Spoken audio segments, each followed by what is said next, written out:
It is important to note that in NATO's 71-year history, the size, composition, and disposition of U.S. forces in Europe has changed many times. Sometimes this has been a result of changes in the threat, sometimes because of other changes in the international environment, and sometimes simply because the borders between NATO countries and Russia have shifted as new allies have joined. As we've entered a new era of great power competition, we are now at another one of those inflection points in NATO's history, and I'm confident the alliance will be all the better and stronger for it. One question for just... The current EUCOM plan will reposition approximately 11,900 military personnel from Germany, from roughly 36,000 down to 24,000, in a manner that will strengthen NATO, enhance the deterrence of Russia, and meet the other principles I set forth.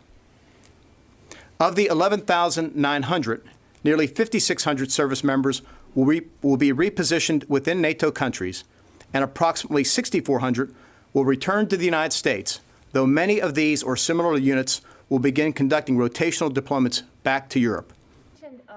Costs being in the single-digit billions over. Clearly, the costs right now are estimates. It'll take several $billion, I'd say single digits, but that'll be spread out over time, obviously. But we need to refine that. That's where a lot of this work will come in terms of fine-tuning it. Where the units will go into the states, that's going to be a matter of consultation, of course, with Congress. It'll be a service responsibility to determine where they should go to enhance their readiness, to make sure we have adequate housing and child care and hospital care and all that for families. So that will be a process that will be undertaken by the services. Sticking at the Germany. We began this process. The combatant commanders know that we're doing these reviews. We gave specific guidance months before that to begin this process. And what the President did with his directive in early June was to accelerate that process.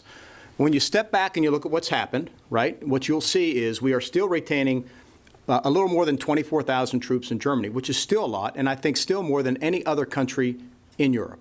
Thank you, everybody. One more on Russia.